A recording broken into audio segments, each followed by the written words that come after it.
I thank Barbara Duguay Daniel for inviting me to speak here. I'm not an expert on Chinese science. I work on science in India.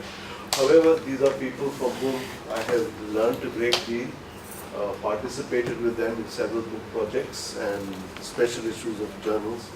And yeah, so it is from them and their work that I speak about Chinese science, from what I know about it.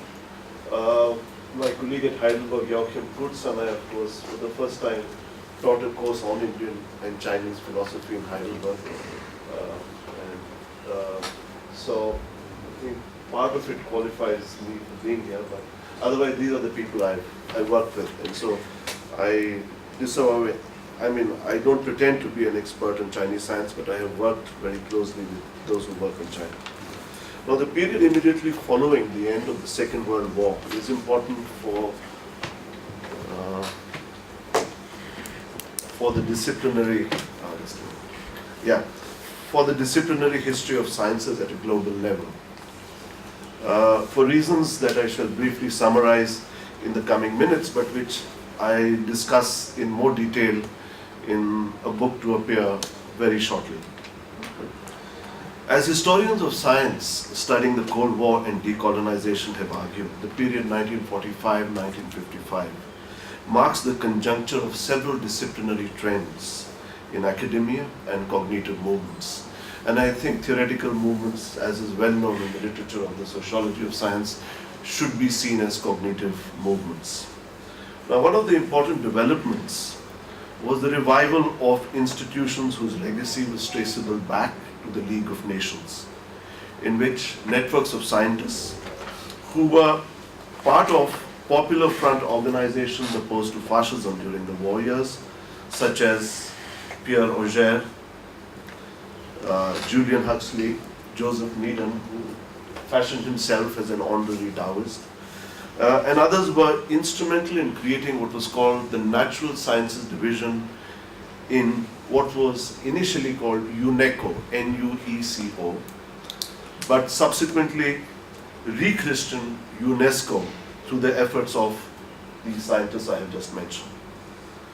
One of the projects initiated by these scientists in the early 1950s, aided by several historians of the Annales school, such as Lucien Febvre, was the project to write a history of mankind, a project which went on for almost 30 years, 7 or 8 huge volumes that appeared, guided by very different historiographic considerations, partially influenced by the traumatic experience of the Cold War, of the Second World War, the changing international regimes.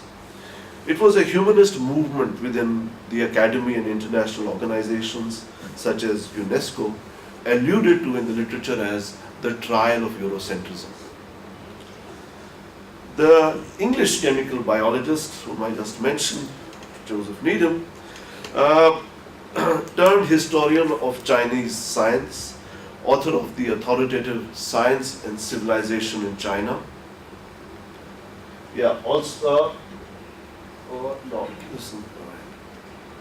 Science and Civilization in China, emerged as one of the figures inspiring this movement.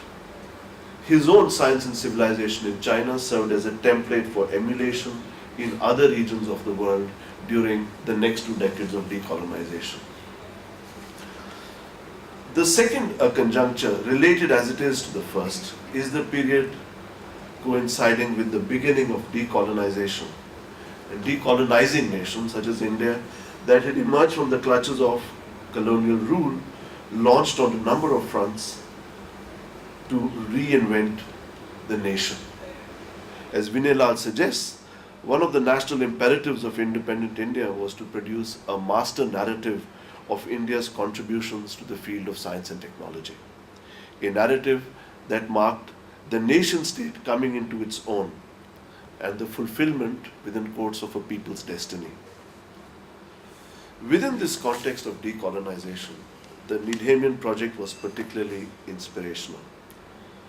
For decolonizing nations in their search for cognitive justice, As a result, as I have just pointed out, Science and Civilization served as a template for several nations in their attempt to find a place in the so-called big picture of science. If you see histories of science authored before this time, India and China and part of the Arab world figured in an appendage history.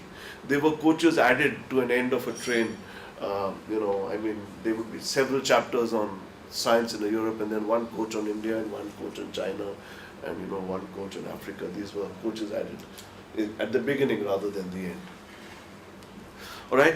So this was part of their attempt to find a place in this so-called big picture, which at the time served the additional agenda of legitimating state investment in science in a multiplicity of national contexts. We could as well call this decade the decade of scientific humanism as far as the history of science was concerned. I call it the first wave. There is another wave in the 1980s, but I'll get to that later. Now, Needham's ascent amongst the community of historians of science, and not just amongst historians of science in China and India, was linked up with the importance accorded to the Needham question. That raised several issues, not just for the history of science, but for social theory. As I have argued elsewhere, the question Needham posed is the flip side of the question posed by the veritable founder of the sociology of science, Robert Merton, which in turn is an extension of the question posed by Max Weber, also referred to as the Weber question. Now, the Weber question addressed the factors explaining the rise of capitalism in 17th century Europe, the role of Protestantism in the rise of capitalism. Half a century later, Robert Merton attempted to focus the question on the relationship between, on the one hand, German pietism in Germany, Protestantism in England, in their relationship to the rise of modern science in these places. That was the Needham question. The Merton question. The Needham question then, in its earlier formulation, was phrased as, why was China, that was as technologically advanced as a Europe till the 17th century, not have a Chinese style, a European style scientific revolution? It was reckoned that clearly the response to the question could not be found within the internal history of science alone, and an external explanation was sought. Over the decades, Needham had to counter acute criticism that here was somebody who had taken on Eurocentrism, but the question itself was infected with a Eurocentric bias. And so throughout his life, down to the very end, Needham was constantly rephrasing what is referred to as the Needham question. Now, what was not explicit at the time, but manifest in any case in a variety of discussions, was that as history of science, the theory of the European-style scientific revolution of the 17th century was nested within an implicit theory of modernity. All right, so the theory of modernity and modernization was nested within the history of, the history of the scientific revolution was nested within this modern theory of modernity, within which modern science and its rationality had become the flag bearers of the processes of modernization and an essential element in the definition of modernity itself. It was not till, I think, the work of the French scholar Pierre-Etienne Ville in the 1990s that social scientists entertained the idea of a distinct Japanese or Chinese modernity concurrent with a European modernity that Etienne will refer to as modernisation sans science, modernization without science, that we could have had such a modernization. In any case, two ideas were central to Needham's formulation and historiography. The first was the idea of what he called ecumenical science, according to which science was a cultural universal and was an immanent part of the cultural patrimony of all mankind. thereby denying both a European exceptionalism and a Europe any special claim to being the high mart of of science, not modern science, of science. Secondly, the origins of modern science for him were seen to be in Western Europe. Modern science itself originated in Western Europe, but that lay at the intersection of what he called several rivers of knowledge flowing in from India, China, the Arab world. In which case, the origins of modern science and modern science alone lay in Western Europe, and this beginning was rendered possible through the contributions of several civilizations and cultures. Inspired by this idea, this thesis would be radicalized further with the arrival of post-colonial theory and history of science in the 1980s. When the argument that the identity of modern science was linked not just with knowledge that preceded the scientific renaissance, but was constituted through a Europe's very encounter with diverse knowledge system during the voyages of discovery.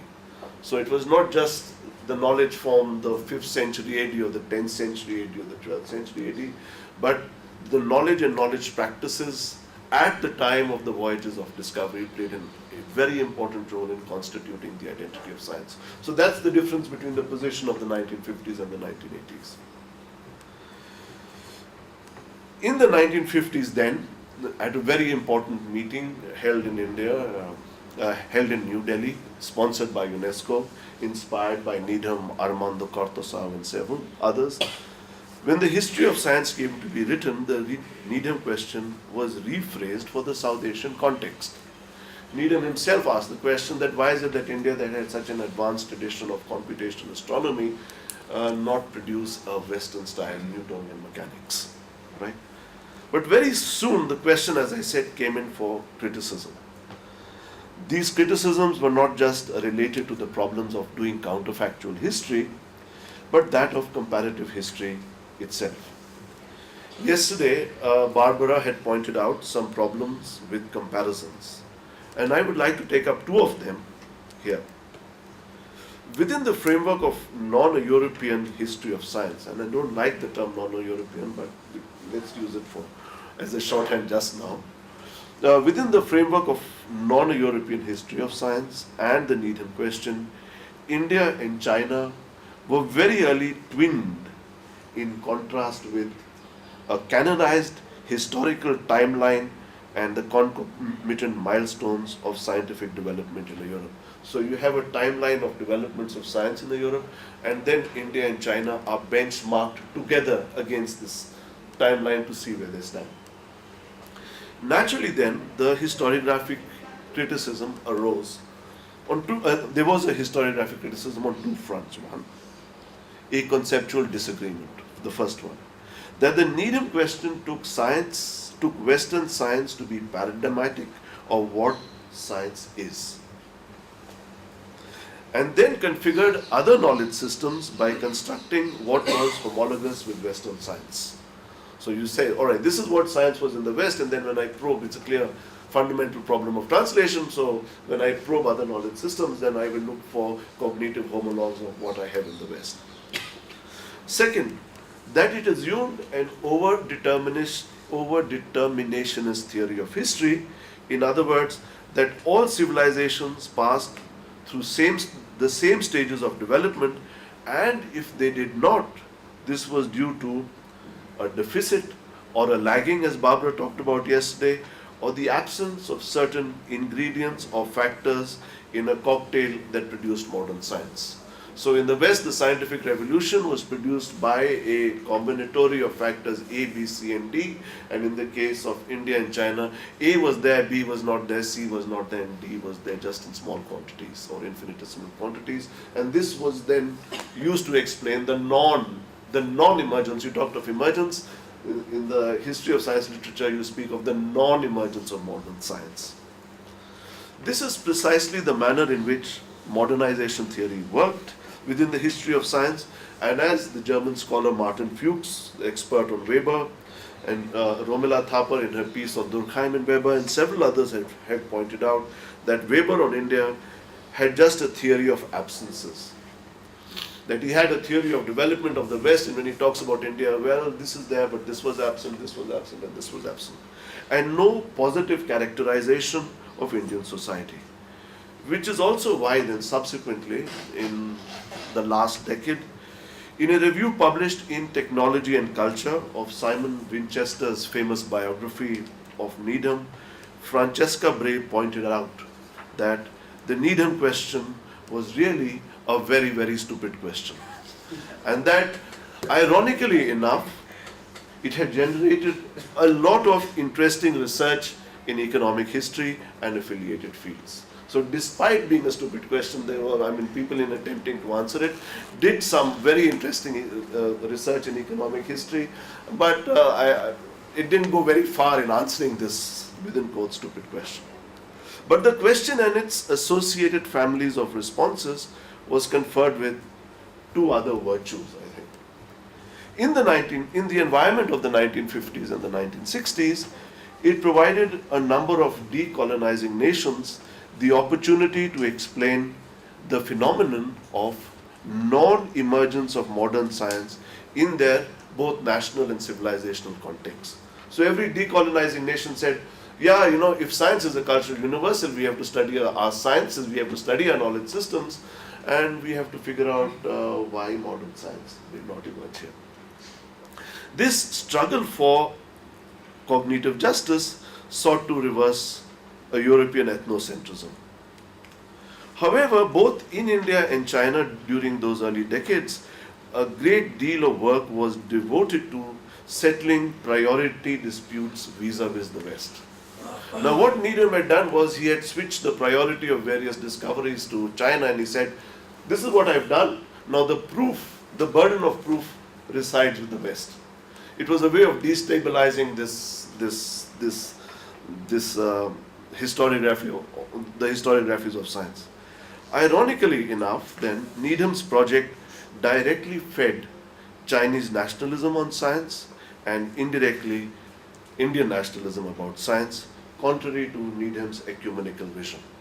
So it played this role of stoking a certain kind of nationalism. Several decades later, with the arrival of the new social history and the social turn in the philosophy of science, the works inspired by the Needhamian corpus prepared the ground for the debate on multicultural science and what a multicultural science would mean. So yeah, that's the cover of Sandra Harding's famous book, Is Science Multicultural? This development, as Sandra Harding informs us, was an outcome of three theoretical developments: post-Kuhnian philosophy of science, feminist philosophy of science, and post-colonial theory and history of science. I think I have tried in this subsequent slide to capture what Sandra Harding means by a post-colonial theory of science. Now, the arrival of post-colonial theory altered the focus of the Needham question in the twin civilizational context of India and China. Rethinking through the modernity question, but this time through the constructivist frame of knowledge, power, the knowledge forms at stake in India and China, now came to be localized in investigations to early modernity. The recognition of substantial knowledge forms in both regions by historians reopened the debate on the role of the voyages of discovery and what were till then considered unidirectional arrows signaling knowledge flows emanating from Europe turned out to be bi- or multi-directional flows, in which case knowledges from these regions played an essential role in the constitution of the modernity of science.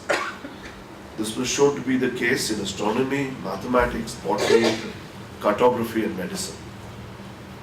And here I would like to turn to a common set of concerns over the past 2 decades that have animated historians of science in India and China over a relatively recent segment of early modern history.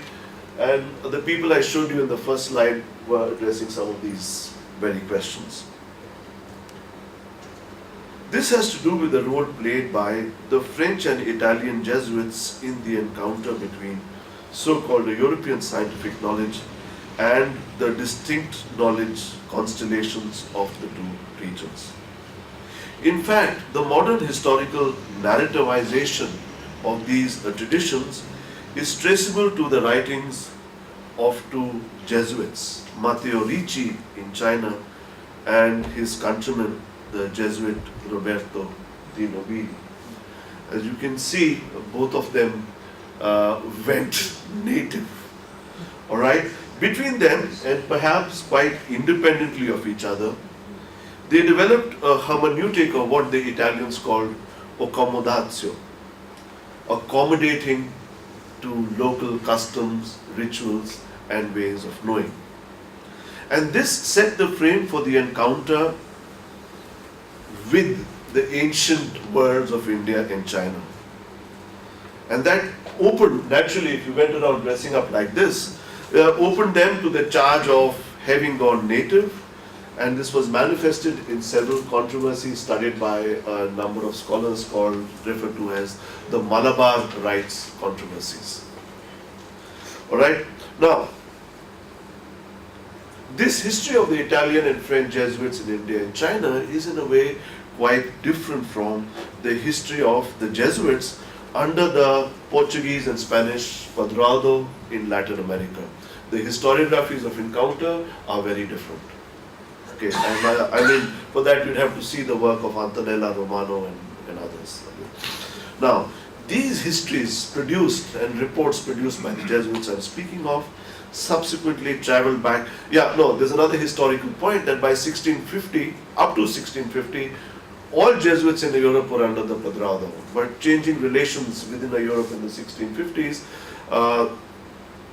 it so transpires that the French and the Italian Jesuits come out of the Portuguese-Spanish Padroado. They are no longer under the control of the Portuguese-Spanish Padroado, and rather than setting out from Lisbon for India and China, they now set out from Lorient in France. Now, as a result, their reports and letters became the source material for the early histories of science of India and China produced during the French Enlightenment in the 18th century. So, I mean, what my argument would be is the first really modern histories of science are produced in France during the period of the French Enlightenment. These histories subsequently traveled back to Europe and shaped the topos of the history of science, framed partially 3 decades later during the post-Enlightenment by what Sandra Harding calls institutional and philosophical Eurocentrism. But interest in a field called Jesuit science, and this is one of a rather rapidly growing field of study, and studies on Jesuits in India and China reveal that itinerant Jesuit astronomers in India and China acted as go-betweens in a two-way flow of knowledge between Europe, India, and China. Some of these Jesuit astronomers had been recruited into collecting data for the French royal astronomer Cassini, who was producing a map of the globe. Through their mediation with local astronomers and almanac makers, in French they call them panchangamistes, those who make the panchangamistes, they thus helped shape a field alive today known as archaeoastronomy. Beckoned by Etienne Fourmont, the royal librarian to the Sun King, Louis XIV, they helped build the collection of Chinese and Sanskrit manuscripts at the Bibliothèque des Manuscrits Orientaux from the end of the 17th century onwards, and thus shaped the image of the antiquity of Indian and Chinese knowledge systems in France and subsequently Europe, particularly at the sites of the most rapid institutionalization of the sciences. The point I'm trying to make, this is a bad slide, but anyway. The point I'm trying to make is that it is not possible to understand India and China's encounter with modern science in the centuries prior to colonialism without understanding the collecting practices of the Jesuits or their role in widely dispersed transnational networks of Jesuit scientists extending from Brazil to Japan. They were the only international network of scientists at the time. in the late 17th century. Yeah, this is a book edited by Catherine Jamy and Florence del Estable, which looks at the collecting practices of the Jesuits in India, China, and Japan. Now, furthermore, some of these European Jesuits came to acquire important scientific positions both with the Chinese emperor and in states in India. So, the Jesuit strategy was had been almost in the 19th century to work through elites. And in both the Chinese and Indian context, they were close to monarchs. From Akbar to Jai Singh in the Indian case, they deluded themselves into believing that the concerned monarch would convert. They always thought that Akbar would convert or Jai Singh would convert, that they so loved this religion of theirs. A possibility that was never realized. However, the renowned Jesuit astronomer, we've got a picture now, of Antoine Gobineau ended up as the head of the Imperial Observatory in Beijing. While Jai Singh had requested the Portuguese emperor for Jesuit astronomer mathematicians to work with his Jyotisha and Nujumi, his Persian astronomers as well as his Jyotisha at the observatory at Jantar Mantar. Two Bavarian astronomers, Strobel and Gabelsberger, were in his employ. In a forthcoming volume edited by Ines Zupanov and Corinne Lefebvre on cosmopolitanism in early modern South Asia, I have tried to show how the astronomical observatory itself was one such cosmopolitan site, where knowledge, people, texts in different languages of different nationality, cultures moved in and out of the observatory. The encounter with modern science and new knowledge forms triggered off very similar strategies of appropriation of the new knowledge within the canons of the tradition amongst intellectual and scholarly communities in the two regions. So Catherine Jamy talks about the mathematician in the 17th century, Mai Wending, who says, he's trying to introduce the Chinese to the new mathematics coming from Europe, and he invents a narrative strategy. He says, basically, this is ancient Chinese knowledge which was lost and has come back to us through Europe. So very similar strategies of appropriation are invented to incorporate, to introduce modern scientific knowledge. One of the great intellectual preoccupations, and you can probably already see it here in the title of Gobineau's book, in the 17th century, following the work of Newton among Christian scholars, was the dating of the beginnings of creation. And Jesuit scholars in India and China were shocked to learn of cosmological scales extending back hundreds of millions of years. The larger problematic then was, how do you fit the histories of a non-Christian people into a Christian conception of time? It's a major problem for the Jesuit anthropologists. At this point, Jesuit inventiveness was superseded by new developments in science, in geology and other disciplines. In the 19th century, both the historical practices and processes of circulation and exchange of scientific knowledge began to change again. The lack of sovereignty in the Indian case substantially shifted the agency of modernization from native elites and institutions to the imperatives of the colonial state. In the older historiography, the traditional institutions of learning were squeezed out as financial support shifted to a new epistemic regime designed to solve the problem of colonial governmentality. The colony, since the days of the utilitarians, Bentham, Mill and others, was also conceived as a laboratory, a site for a major scientific experiment. Some of these experiments later shaped the trajectory and form of technical and science education back in Europe. On the other hand, by the end of the 19th century, in China and Japan, with a lag between them, I suppose, had embarked on a tremendous project of modernization that involved revisioning science curricula and reforming existing systems of science education and education largely. The ground was then prepared several decades earlier, and by the late 1930s, Joseph Needham arrived as the head of the British Scientific Cooperation Office in Beijing. Huh? Chongqing. As the historian of science Ian Inkster points out, that relative political sovereignty in the case of Japan and China and the lack of political sovereignty in the Indian case resulted in different terms of exchange and the content of exchange of scientific and technical knowledge in the concerned regions. The lack of political sovereignty in the Indian case pushed the leadership of the Indian scientific community in the 1930s through the National Planning Council to envision a plan for the scientific future after colonialism. Naturally, the period after 1947 in India and after 1949 in China was witness to, in either case, the installation of new regimes and processes of restructuring and reform. But while stimulated by the same desire of nation building, or the program of nation building, and the idea that the state occupied the commanding heights of the economy, in detail, the processes were quite distinct, both in scale and emphasis.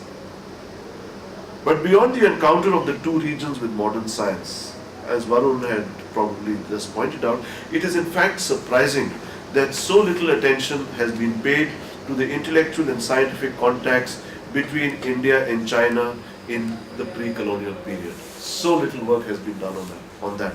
Save for the work of Yabuti Kiyoshi and his students on astronomy, the work of scattered Chinese historians on the circulation of astronomical texts in late antiquity, and that of Sashik Deshpande on the exchange of alchemical knowledge, very little work has been done in the area.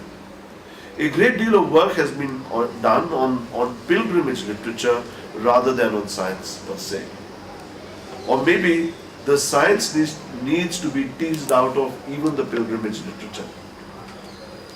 Returning to the Needham question, it could be observed that the disciplinary networks within which the social sciences in India developed during the first decade of decolonization tended to look for responses within the framework of a modernization theory, which, as I pointed out earlier, often served as an explanatory framework and functioned as a deficit theory or theory of absences. This worked splendidly with science policy makers and planners, since it seemed to gesture towards the gaps that needed to be bridged in order to overcome the crisis of dysfunction or malfunction within the institutional architecture of science. So in fact, history of science was very often instrumentalized for policy. On the other hand, in the 1950s, Chinese historians of science perhaps had weaker links with Western social theory, and hence did not carry the same burden of modernization theory as did their Indian counterparts. Their researches thus tended towards a positive characterization of Chinese science and society rather than negative characterizations that manifested itself in so many other national traditions of the history of science. That apart, however, I think that during that decade, and I'm only speaking of that decade of the 1950s, Needham's history of Chinese science seemed to provide in China external confirmation of the great glories of the Chinese scientific tradition. Okay, thank you very much. There's one last picture. Yeah, and well, this is the network of historians of science Needham worked with. The plaque was created by him. The people who worked with him signed their names. And this is at the library of the Needham Research Institute in Cambridge. Okay, thank you.